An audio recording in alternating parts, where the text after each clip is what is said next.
es que tú ves, por ejemplo, a Sandro y ves a toda esta camada de cachorros de esta dinastía desgraciada, viviendo de la forma que viven, celebrando esos cumpleaños, mientras que el pueblo no tiene, como decimos, prácticamente ni siquiera una anestesia para una necesidad. Que han sido trasladados con carretillas en la época del COVID, señores, que no había ambulancias en Cuba, que era una cosa que tú lo cuentas y dices, yo lo tengo que ver para que realmente lo que me está diciendo esa señora con lunares me lo pueda creer.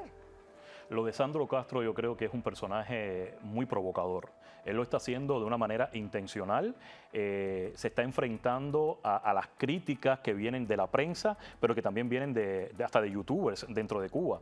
Yo creo que esto es una manera descarada para decir, mira, nosotros somos los dueños de esta isla, es la realidad, pero ¿qué va a pasar cuando la isla despierte? Porque hoy en Cuba hay personas con miedo, pero también el régimen tiene miedo a lo que pueda pasar en cualquier momento, porque la olla cada día está cogiendo más presión. Pero claro, y además fíjense, yo tengo una teoría que la comparto con ustedes, que son los expertos. Yo la comparto desde afuera y porque llevo 30 años acá y creo que tengo alguna idea de lo que está pasando. Yo siempre he dicho, cuando me dicen, no, pero es que el futuro es muy incierto, yo les dije, si creo que exista una ventana que se pueda llegar a lo mejor a utilizar. Cuando se muera el apellido Castro en la figura de Raúl, cuando ya no quede esa figura simbólica del hermanísimo, cuando no exista realmente un López Calleja, cuando no hay una figura, pues tienes un títere que es Díaz-Canel, que eso mejor que nada, o sea, eso el pueblo no lo va a respetar nunca. Cuando no hay ningún militar de casta que tú digas, espérate, podría llegar a ser el sucesor.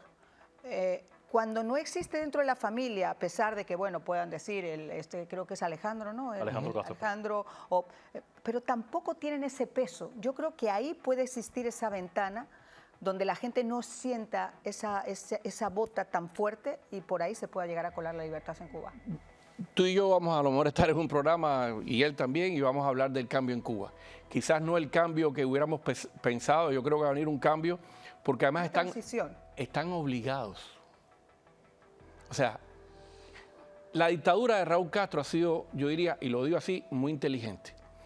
Voy a poner un ejemplo. ¿A quién le dicen Díaz-Canel y la mala palabra?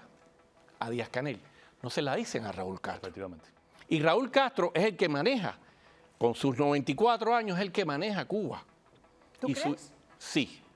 Raúl Castro es el que maneja Cuba. Sí, sus generales, con los que se sienta a tomarse su whisky, no sé si toma todavía, a sus almuerzos de generalotes, es el que maneja. La administración Díaz-Canel es la que le lleva, es la que le lleva, vamos a dar dos panes hoy por la libreta, vamos a pagar 4 horas, esa es la administración.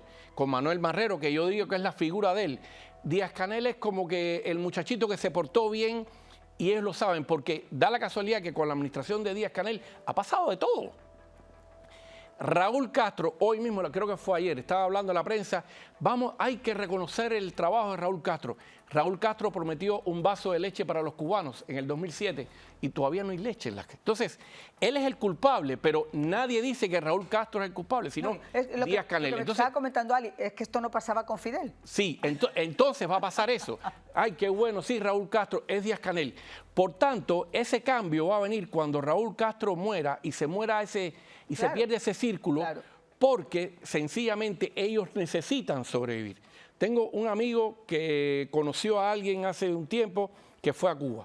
Llegó a Cuba y se encuentra sentado en el contén de su barrio a Joseito. Joseito era uno de los perros duros de la guardaespaldas de Fidel Castro.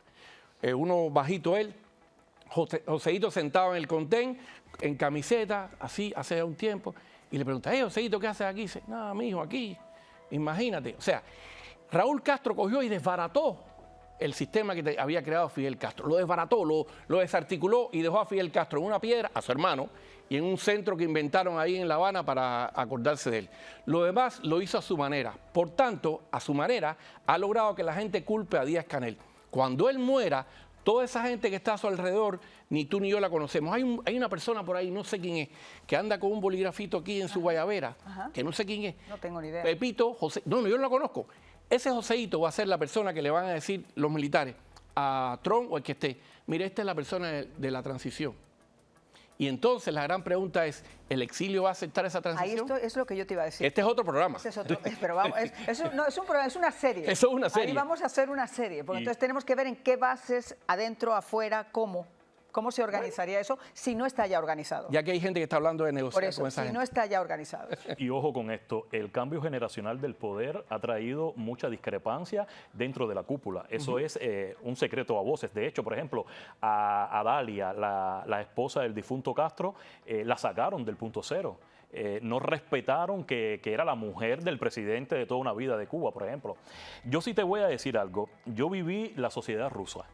A mí me dolería como cubano que existiera un cambio fraude como existió en Moscú, porque la Rusia de la Unión Soviética se desbarató, llegó un personaje como Putin e implantó una dictadura, lo que con comida y con un poco Encubierta. de libertad, entre comillas, porque yo vi, por ejemplo, estaba en Rusia cuando comenzó la guerra en Ucrania y vi la misma represión en la plaza del Kremlin con los moscovitas que no estaban de acuerdo con esa Claro, intervención. nosotros hemos pasado O sea, imágenes hasta la saciedad. yo como cubano me dolería mucho que Cuba quedara atrapada en una dictadura capitalista. Ojalá no pase, pero yo tengo el temor de que pase así. Ojalá no pase, te lo juro de corazón. Pero tengo mucho temor, porque esa gente que está administrando la dictadura son capitalistas de Estado, diciendo que son comunistas y socialistas. De si Mira, muerto el perro se acaban las pulgas. Yo creo que sí, ellos lo necesitan, porque ellos, vamos a estar claros, ninguno de ellos quiere que mañana de pronto haya un juicio. Aquí hay mucho dolor en este exilio. Y aquí han intentado borrar el dolor y la historia de este exilio. Lo vimos Ha recientemente. habido mucho daño también a este exilio. Hay un proceso para arrancarle el dolor al exilio, arrancarle la historia de fusilados, de presos políticos, de gente que les dieron una patada y lo sacaron. Familiares. Entonces, todo eso significa que hay un sector del exilio que quiere borrar eso. Y Cuba lo sabe. Por tanto, la gran pregunta hoy es si mañana se muere Raúl y viene, no sé, Joseito, y Joseito le dice, Joseito, mira, Trump o quien sea, esta es la persona que va a hacer aquí la persona. Díaz-Canel no es la persona del cambio. No, claro que no. Eso Esta es la persona, porque esta persona no dijo el 11 de julio que había que atacar a los manifestantes. Esta persona no está detrás de todas las muertes, de toda la represión en Cuba. Esta No persona viene es alguien. impulsado por el régimen, no elegido por el pueblo. Claro, ahí viene la pregunta. El exilio va a sostener. Te va a decir, María, mira, ven con De Buena Fuente y abre un canal aquí en Cuba. Nápoles, puedes siquiera hacer tu chinchalito también, o sea, lo pueden hacer sobre las bases de lo que está temiendo el colega, de que sea una dictadura con ciertos atisbos de flexibilidad. Yo no creo que después de 65 años y de lo que hemos visto, nadie se vaya a arriesgar a que la transición sea de esa manera. Quiero ser honesta y positiva, no, lo dudo. Yo quiero también, pero tengo mucho temor. Y ese personaje del cual tú estás hablando, ese personaje está en el poder, lo que está a las sombras, no está en la palestra pública. Es la realidad, porque van a buscar un personaje que con mucho carisma, con muchas promesas políticas para ese pueblo necesitado y ahogado ahora mismo en esa crisis, y van a apostar por todo. Y de hecho el pueblo también va a apostar por esa transición, tristemente, es la realidad.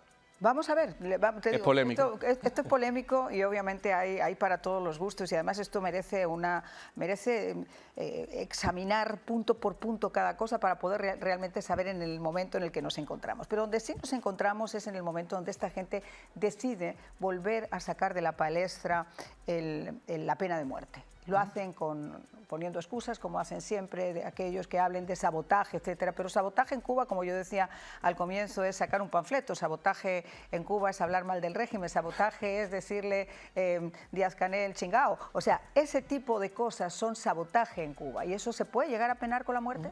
Pero el primer sabotaje de Cuba fue haber recibido un país en los años 50 con una infraestructura de primer mundo y haberlo llevado a la ruina. Así que si van a aplicar la pena de muerte, creo que por sabotaje es para la cúpula el primer cargo. Yo creo que ellos lo que están temiendo, y eso lo decía, es que ese pueblo ya no es el mismo.